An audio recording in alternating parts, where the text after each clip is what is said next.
घडण्याची शक्यता आहे आणि तशा पद्धतीचा प्लॅनिंगही चाललेला आहे अशी परिस्थिती आहे। नारायण राणेंना मी एवढंच सांगतो की चिंदी चोराने माझ्याशी वाद घालू नये। मी बाबासाहेबांचा नातू आहे। एक राजकीय पक्षाचा अध्यक्ष जरी असलो तरी या देशातले अनेक अधिकारी आहेत की जे बाबासाहेबांना या देशाचे जनक मानतात आणि म्हणून तेच अधिकारी मला असणारा माहिती त्या ठिकाणी देत असतात आणि ह्या घटना घडू नये ही अपेक्षा त्या ठिकाणी असते। तेव्हा सर्व भारतीयांना माझा असणारा आव्हान आहे, डोकं भडकवण्याचं कामकाज होणार का? तर निश्चितपणे होणार। जो सामंजस्य इथल्या असणाऱ्या मुस्लिम बांधवांनी दाखवला की आम्ही असणारा ईदे मिलाप हा असणारा गणपतीच्या दिवशी करणार नाही, शांततेने असणारा गणपती विसर्जन व्हावं अशी जी भूमिका घेतली आम्ही दुसऱ्या दिवशी करू, हा सामंजस्य मला आता वाखाणण्यासारखा आहे आणि समजावून घेण्यासारखा आहे।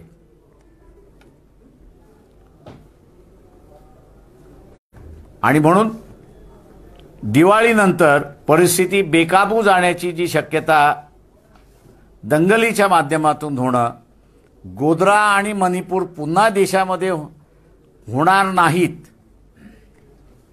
याची दक्षता सर्वसामान्य माणसाने घेतली पाहिजे असं मी आवाहन या ठिकाणी करतोय।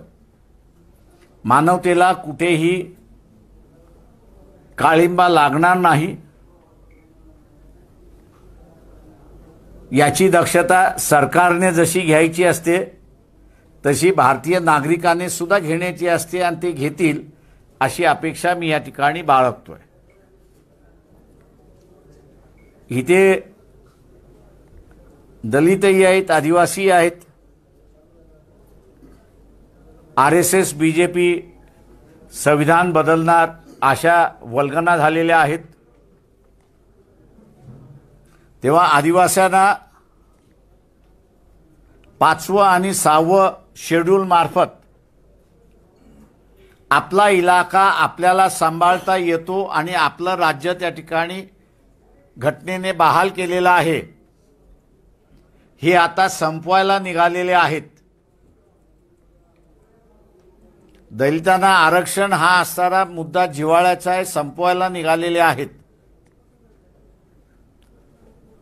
तेव्हा हे दोन समूह आपल्या विरोधात जातील हे लक्षात घेऊन भारतीय जनता पक्षाने शहरी नक्षलवाद आणि नक्षलवाद याच्या नावाखाली आता असणारा जेलमध्ये ठोकण्याचं, अरेस्ट करण्याचं, नोटीस देण्याचं कामकाज फार मोठ्या प्रमाणात केलं जातंय आणि ते सुरुवात झाली आहे।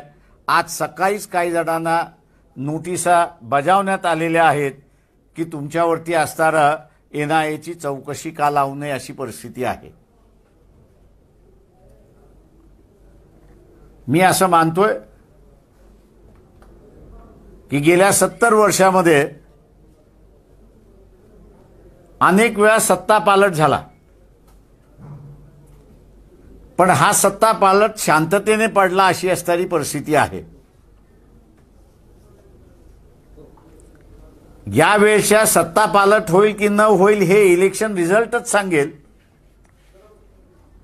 पण इलेक्शन रिझल्टच्या अगोदर निश्चितपणे इथे असणाऱ्या दंगलीचा माहोल, अरागढाचा माहोल हा आपल्याला त्या ठिकाणी दिसेल। आणि म्हणून मध्यंतरी वंचित बहुजन आघाडीच्या वतीने आम्ही भूमिका घेतली होती की 5 महत्त्वाची हिंदूंची मंदिरं जी आहेत त्याला मिलिटरीच्या ताब्यामध्ये द्यावं। काही चॅनल्सनी त्याच्यावरती असणारा पोल्स गेला आणि 80% लोकांना ही भीती आहे की या मंदिरांवरती काही ना काहीतरी होऊ शकतं अशी असणारी परिस्थिती आहे।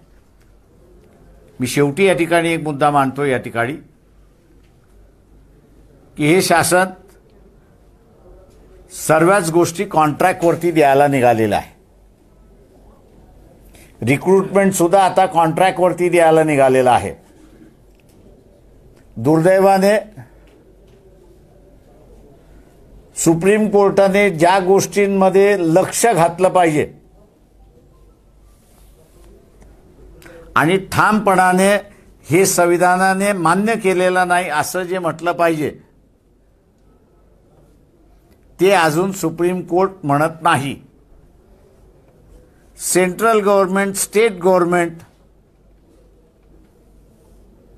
रिक्रुटमेंट करायची असेल तर युनियन पब्लिक सर्व्हिस कमिशन मार्फत सेंट्रलमध्ये आणि युनियन टेरिटरीमध्येच रिक्रुटमेंट होऊ शकते आणि राज्यामध्ये त्या राज्याच्या पब्लिक सर्व्हिस कमिशन मार्फत होऊ शकते.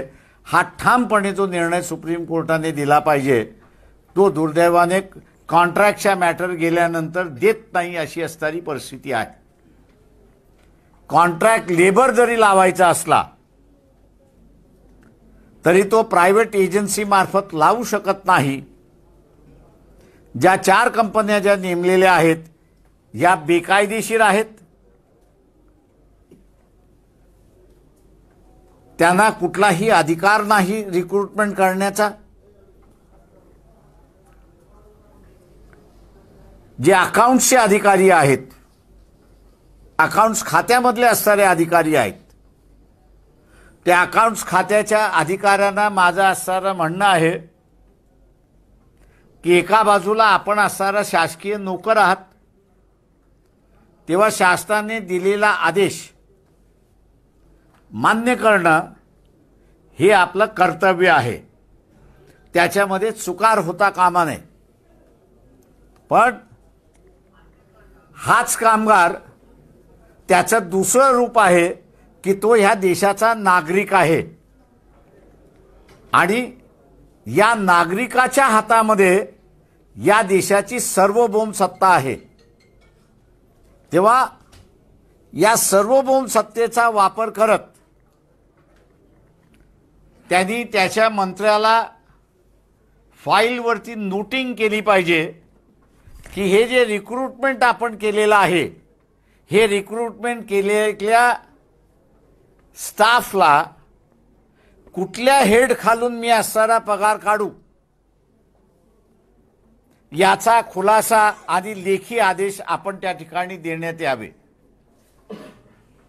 अकाउंट्स डिपार्टमेंट माझी विनंती आहे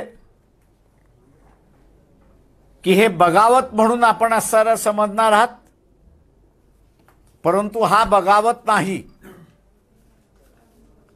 तुम्ही फक्त असणारा खुलासा मागवताय की रिक्रुटमेंट हा जो भाग आहे, रिक्रुटमेंट हा जो भाग आहे हा यूपीएससी आणि स्टेट पब्लिक कमिशन मार्फतच होऊ शकतो आणि तोच खरा एम्प्लॉई या ठिकाणी होऊ शकतो. जो रिक्रुटिंग एजन्सीने दिलेला माणूस हा शासनाचा एम्प्लॉई कसा होऊ शकतो हा महत्त्वाचा प्रश्न अकाउंट्स डिपार्टमेंट विचारेल असं मी त्या ठिकाणी ग्राह्य धरतो. माझं निवेदन या ठिकाणी थांबतो. आपण आता विचारा.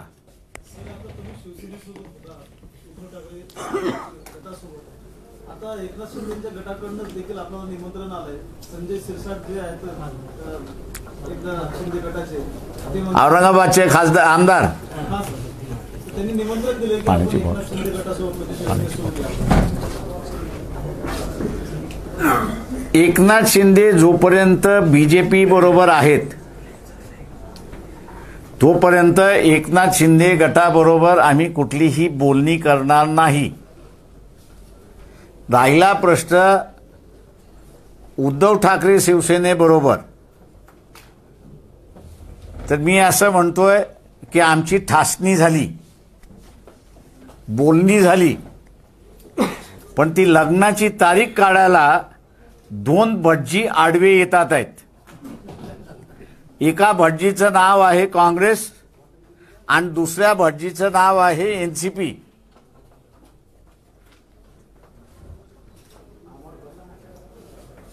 हे दोन्हीही पक्ष आपसामध्ये समझोता करत नाहीत आणि त्याच्याच बरोबर शिवसेनेबरोबरही समझोता करत नाहीत. त्यांनी असणारा घोंगडं भिजत त्या ठिकाणी ठेवलेला आहे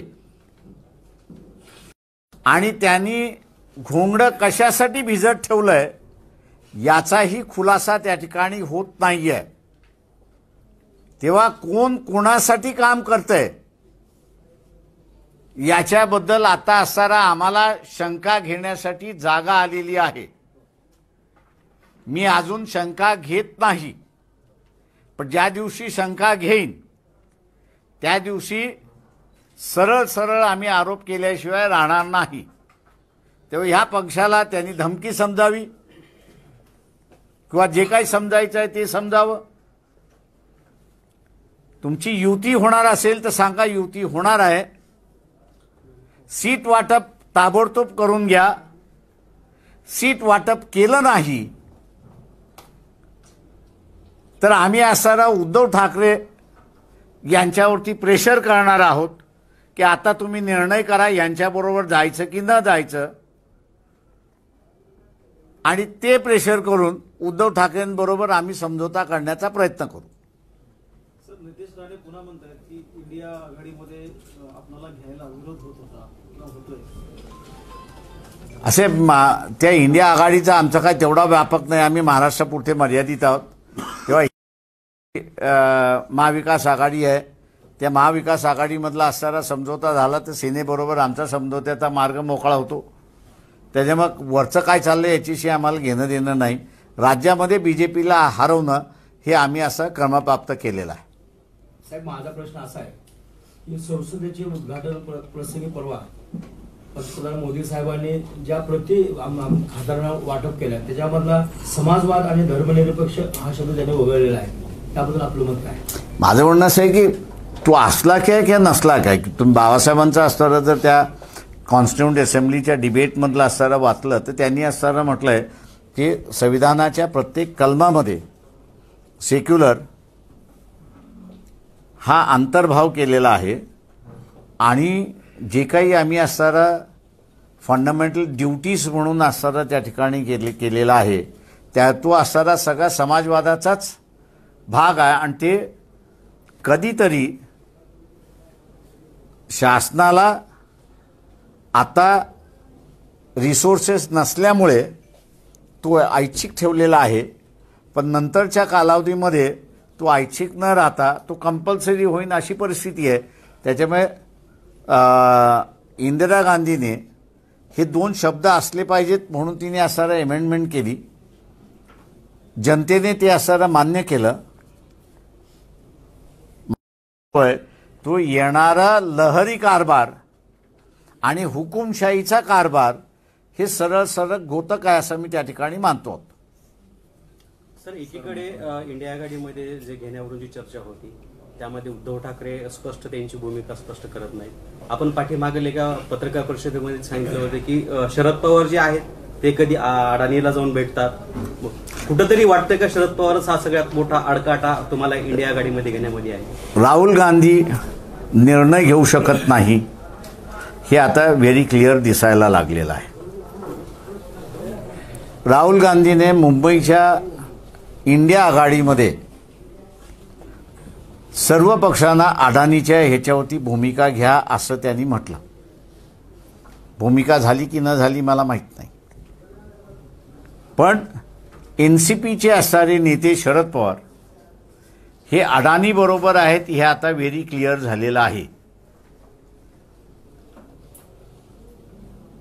राहुल गांधींना आता असणारं ठरवावं लागेल की त्यांची भूमिका अडाणीच्या विरोधात आणि शरद पवारांची भूमिका अडाणीच्या बरोबर.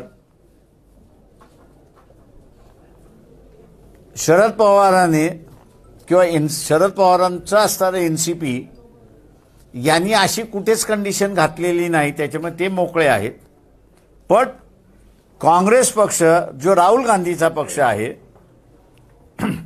त्या राहुल गांधीच्या पक्षाने भूमिका अशी घेतली की अडाणी हा इथला कल्प्रिट आहे आणि त्यांनी देशाला लुटलेला आहे. अशा लुटलेल्या असणाऱ्या ह्याला टार्गेट करणं हे काँग्रेसचं भूमिका दिसते. आता ही भूमिका एनसीपी जी आहे, शरद पवार जे आहेत ते अदा करायला तयार नाहीत. राहुल गांधींचं नेतृत्व आता माझ्या अंदाजानं या ठिकाणी सिद्ध होणार आहे की ते निर्णय घेऊ शकतात की न घेऊ शकतात. त्यांनी एनसीपीच्या विरोधात निर्णय घेतला नाही तर निर्णय घेण्याची क्षमता नाही हे स्वतःच्या ॲक्शनमधनं ते सिद्ध करतायत अशी परिस्थिती आहे. निर्णय घेतला तर त्यांना निर्णय घेण्याची क्षमता आहे हे ते सिद्ध करतील. तेव्हा आता राहुल गांधींनी स्वतःला अडानीच्या निमित्ताने ट्रायलवरती ठेवले असं मी त्या ठिकाणी मानतो. Sir, you are mentioned the government is planning to create chaos in the countries, in our countries. What you will do to stop or prevent this? असे कुठल्याही राजकीय पक्षाने काहीही करायचं ठरवलं ते अंमलात यायचं की न यायचं हे असणारा जनतेच्या मनावरती असतं, इच्छेवरती असतं.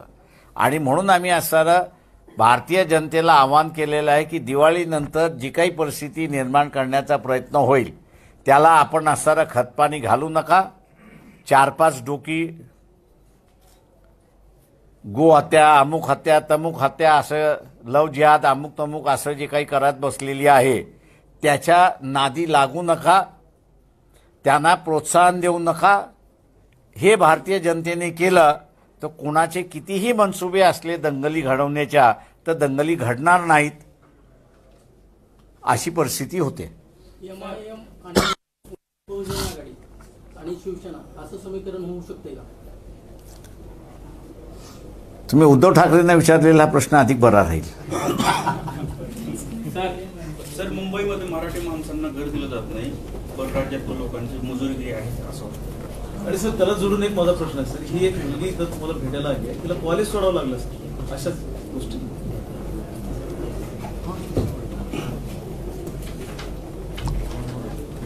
इशू त्याच्यामधला हा महत्वाचा आहे मी असं मानतोय. इथले जे राज्यकर्ते आहेत या राज्यकर्त्यांनी जो एक कल्चर मुंबईतला होता की एकमेकाला स्वीकारण्याचा जो कल्चर होता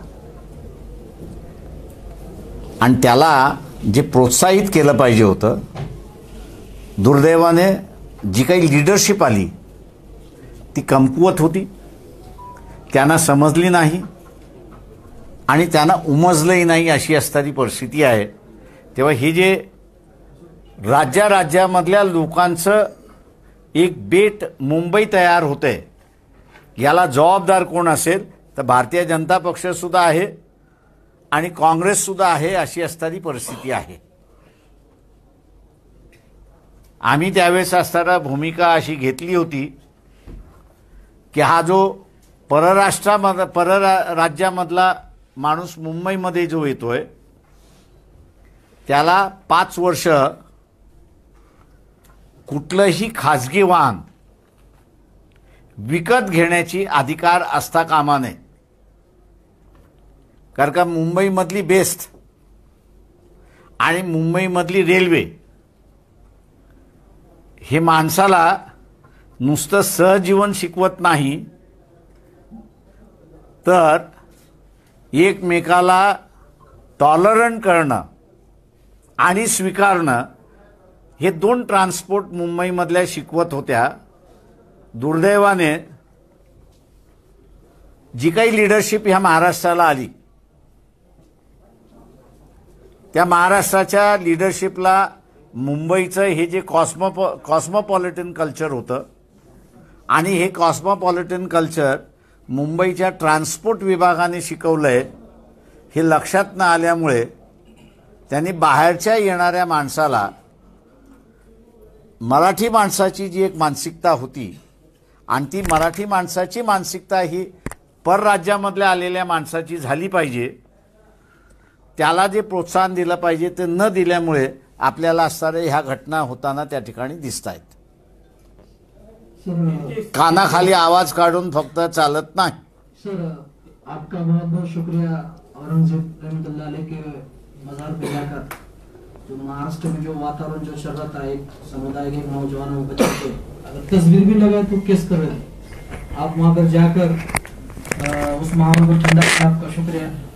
मुस्लिम आरक्षण के बारे में आप क्या कहना चाहिए? कोर्ट ने, हाईकोर्ट ने मंजूरात दी, सुप्रीम कोर्ट ने उसको स्टे नहीं किया है. लागू करने की बात है. मुसलमानों ने सोचना चाहिए कांग्रेस को वोट क्यों कर रहा है, एनसीपी को क्यों वोट कर रहा है.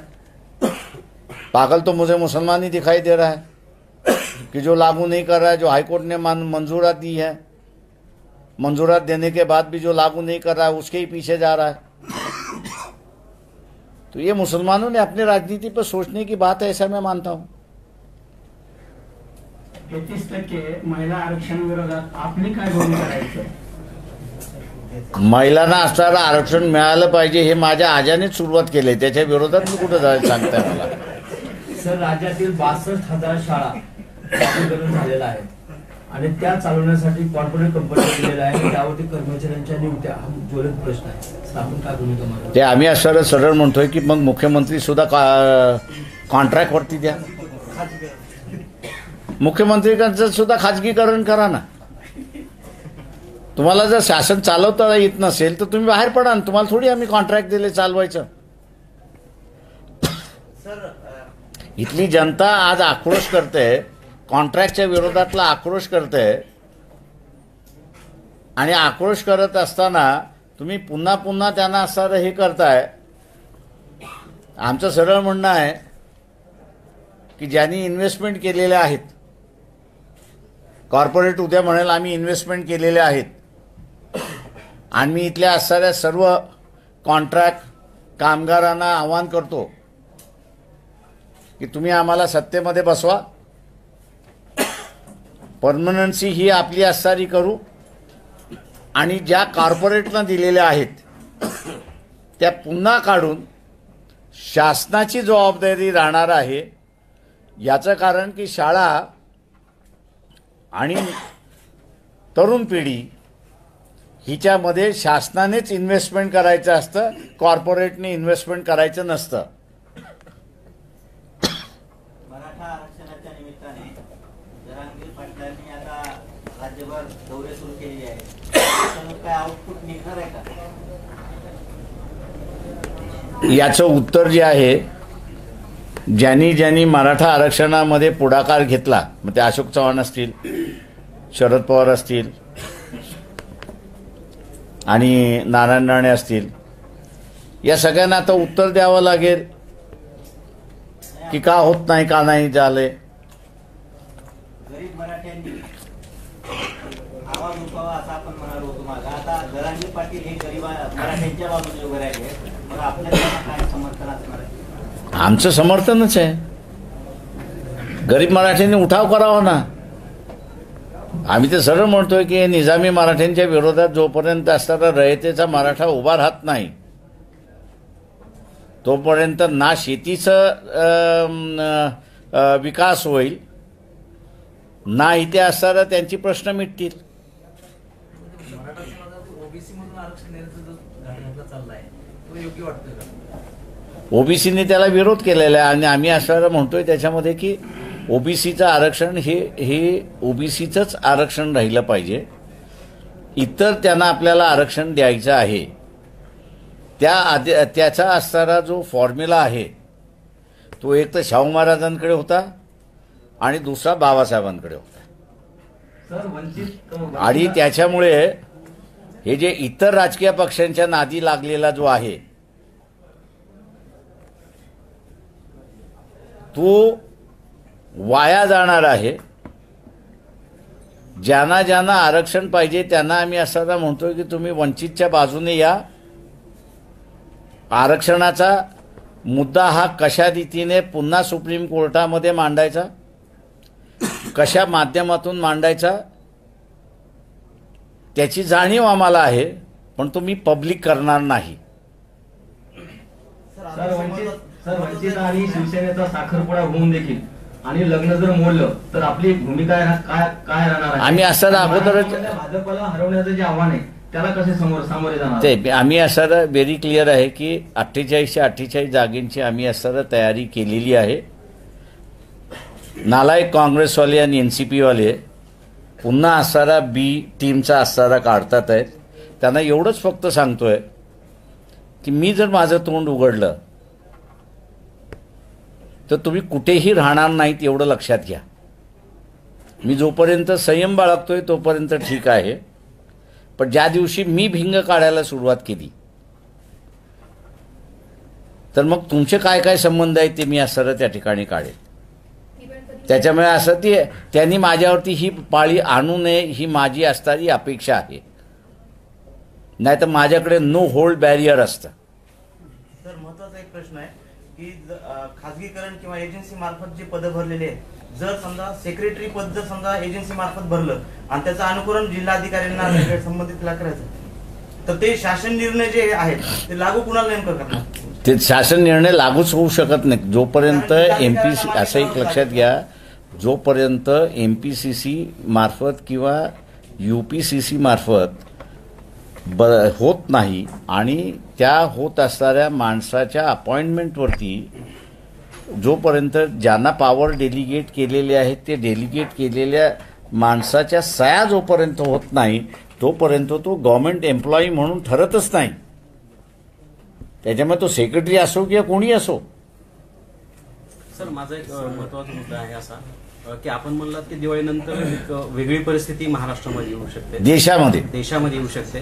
त्याचाच एक भाग काही दिवसापूर्वी वासुदेवाला उघडपणे सोशल मीडियावर तो व्हिडिओ व्हायरल झाला, उघडपणे मारण्यात आलं. मग त्याची जर कुठंतरी ती चाहूल लागते का असं वाटतंय आणि त्याच्यावरती आपण ते मी तुम्हाला म्हणालो की त्याच्यामधलं आहे माध्यम काही होईल. माध्यम आज विचार की अमुक याच्यानं होणार, माझं म्हणणं नाही, काहीही त्याच्यामध्ये होऊ शकतं.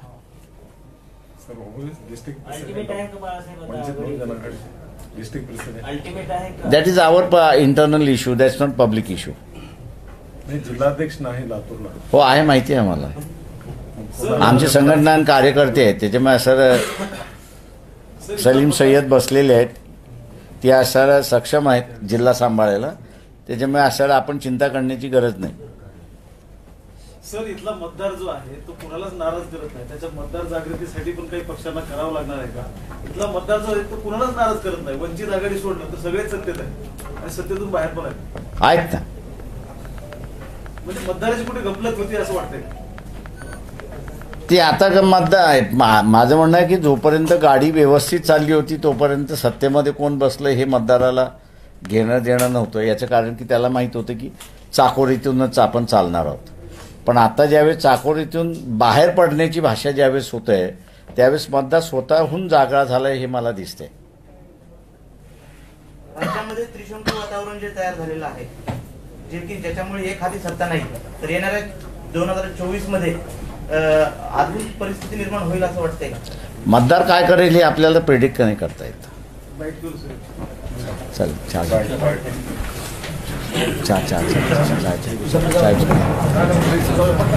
आपण सगळेजण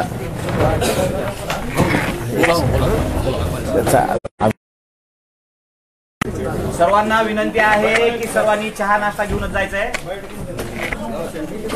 जिने सगळ्याला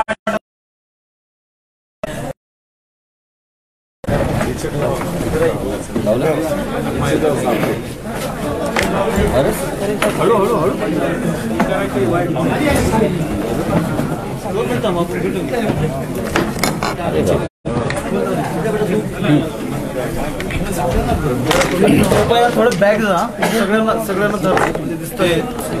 सगळ्याच्या कॅमेरा लावू द्या. त्याच्या कॅमेऱ्याच्या पाठीमागे तुम्ही सगळे उभे राहा.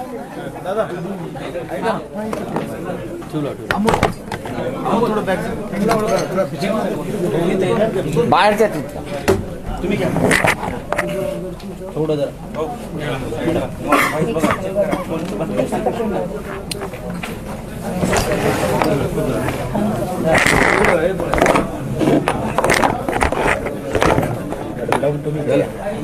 ठेवायचं ना कुठे?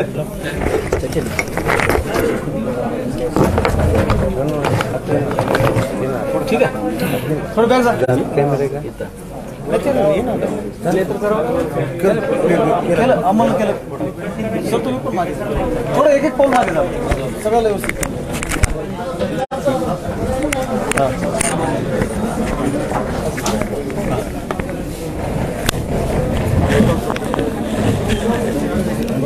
सर आपण असं सांगितलं की देशामध्ये दिवाळीनंतर जे वातावरण आहे ते धार्मिक पाठीमागे आवाज येतोय त्याला शांत राहा. सर देशामध्ये दंगलींचं वातावरण होईल निवडणुका डोळ्यासमोर दरवाजा बंद करा जरा सगळ्यांना बाहेर काढा थोडं थांबा पत्रकार परिषद चालू आहे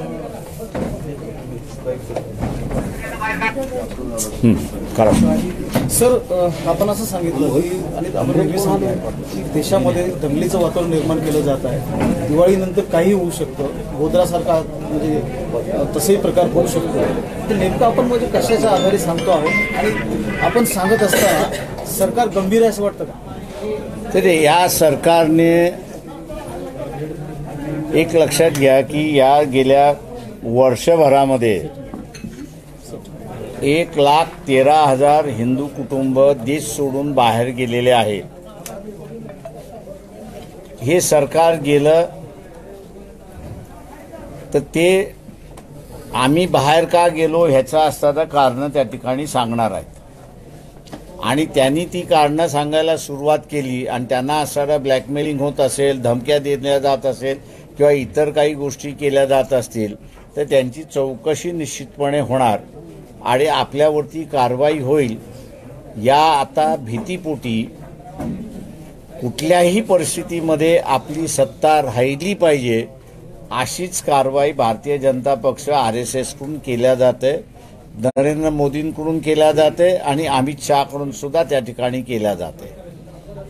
तेव्हा जो काही 10 वर्षाच्या कालावधीमध्ये जो गोंधळ घातला त्या गोंधळाची चौकशी त्या ठिकाणी होणार आहे आणि त्या चौकशीपोटी आपल्याला आपण जे इतरांना आता जेलमध्ये टाकलंय तेव्हा आपल्याला सुद्धा जेलबाद भोगावा लागेल आणि तो थांबवायचा असेल तर मग सत्ता आपल्या हातामध्ये घ्या आणि सत्ता आपल्या हातामध्ये यायची असेल तर अरागज या देशामध्ये माजलं पाहिजे आणि अरागज माजवायचं असेल तर हिंदू मुस्लिम हा डिवाइड त्या ठिकाणी झाला पाहिजे. आर्थिक दृष्टिकोनातून पूर्णपणे देश कोलमडला गेला पाहिजे. या 2 गोष्टी झाल्या तर सत्ता ही आपल्या हातामध्ये राहते. हा गेम प्लॅन आहे असं मी त्या ठिकाणी मानतोय. तर सध्या महाराष्ट्रामध्ये पूर्णतः खाजगीकरण होत आहे त्याचाच एक भाग म्हणून लातूर जिल्ह्याचं सुपर स्पेशालिटी हॉस्पिटल जे आहे ते खाजगीकरण झालेलं आहे त्याचं मात्र वंचित बहुजन आघाडीकडनं कुठलीही दखल पण घेतली जात नाही किंवा विरोधी केला जातो. प्रश्न असा आहे की आम्हाला सत्तेमध्ये आम्ही नाही आहोत फक्त मोर्चे आणि आंदोलन काढण्याचा भाग आहे. त्या मोर्चे आणि आंदोलन आम्ही असणारं करत असतो निवेदनं देत असतो. त्याच्यामुळे असणारा हा प्रश्न आपण असणारा काँग्रेसवाल्यांना विचारावा की त्यांनी या देशामध्ये खाजगीकरण पहिल्यांदा सुरुवातच का केली त्याची गरजच काय होती. आम्ही लोकांना सरळ म्हणतोय की तुम्ही आम्हाला असणारा सत्ता द्या या देशामधली व्यवस्था ही घटनेशीर कशी आहे आणि त्याच्यामध्ये खाजगीकरण आहे की नाही आहे याचा आम्ही आपल्याला निकाल लावून देतो. सर एकनाथ शिंदे गटाकडून निमंत्रण आले आमदार संजय शिरसाट जे आहेत ते आपल्याला निमंत्रण देत आहेत की एकनाथ शिंदे गटामध्ये आपण यावं. एकनाथ शिंदे गटाला माझं असणारं आव्हान आहे की तुम्ही असणारं BJP बरोबरचे आपले संबंध तोडा आणि संबंध तोडल्यानंतर मग आपली असणारं बोलणी त्या करायची की न करायचं हे आपण त्या ठिकाणी करू. पण जोपर्यंत तुम्ही BJPमध्ये आहात तोपर्यंत कुठल्याही बोलणी आम्ही करणार नाही. ठाकरे गटाबरोबरही झाले पण मात्र 2 भटजी आडवी येतात असं तेच म्हणतात काय आता त्या 2 भटजींना किती गळ्याला लावायचं हे उद्धव ठाकरेंनी ठरवलं पाहिजे की त्यांनी असा नवीन भटजी आता या 2 भटज्यांना सोडून दुसरा नवीन भटजी बघितला पाहिजे म्हणजे लग्न लागेल आमचं. तुम्ही जसं प्रश्न उपस्थित केला की केंद्रामध्ये राहुल गांधी यांच्या नेतृत्वावर ते एनसीपीचं ऐकतील का, म्हणजे निर्णय ते प्रश्न असे आहे त्याच्यामध्ये की त्यांची भूमिका अशी आहे की अडाणीच्या विरोधात जायचं, राष्ट्रवादीची भूमिका आहे अडाणी बरोबर जायचं. आता एका म्यानामध्ये दोन तलवारी कशा राहतील?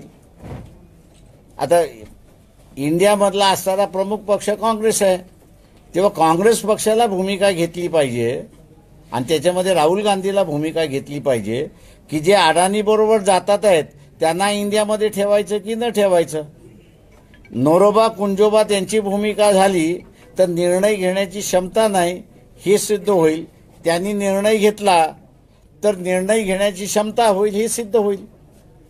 नेमका हेच म्हणजे राज्यामध्ये पाहायला मिळेल उद्धव ठाकरेंच्या बाबतीमध्ये जे दोन भटजी आडवे येत आहेत. हा त्यांनी लवकर निर्णय घ्यावा, त्यांचं लग्न लावत नसतील ते तर. सर राज्यात पण पवार साहेबांचाच विषय येतोय आणि केंद्रात पण राहुल गांधीच्या तिथे पवार साहेबांचाच विषय येतो. प्रश्न असा आहे त्याच्यामध्ये मला कोण व्यक्ती मोठा आणि कोण असं नाही, पार्टी म्हणून तुमच्या भूमिकेशी तुम्ही निर्णय घेतला पाहिजे. पार्टीशी तुम्ही असा निर्णय घेऊ शकला नाहीत तर तुम्ही इंडिपेंडंट पॉलिटिकल पार्टी असं नाही तर तुम्हाला पाठीमागून कोणतरी चालवतोय असंच फक्त त्याचा निकष टिकतो. दोन्ही ठिकाणी पवार साहेब चालवतात कोणाला माहिती, मी काही त्याचा भाग नाही आहे. आगामी निवडणूक आपण एकटं लढवणार का आणखीन कोण्या पक्षासोबत? आम्ही असणारा म्हणतोय की आम्ही असणाऱ्या शिवसेनेबरोबर समझोत्यामध्ये बसलेलो आहोत. आमचा असणारा साखरपुडा झालाय पण लग्न व्हायचं आहे, त्याच्यामुळे त्यांनी असणारा नवीन भरती घेऊन असणारा लग्न लावावं असं आम्ही आता उद्धव ठाकरेंना म्हणतो. थँक्यू. चला. एक शेवटचा प्रश्न, इंडिया आघाडीमध्ये घ्यायला संजय राऊतांचा विरोध होतोय वंचित आघाडीला असं नितेश राणे सांगतात. मला माहित नाही त्याच्याबद्दल, no idea, no comments. India आघाडीमध्ये जायला आवडेल का? निश्चितपणे जायला आवडेल. त्यांच्यातली असणारी जी पोकळी आहे, मोदीला कुठल्या इश्यू आणि कुठल्या पद्धतीवरती मात करायचा हा जो भाग आहे ते वंचित आघाडी ती पोकळी भरून काढू शकते.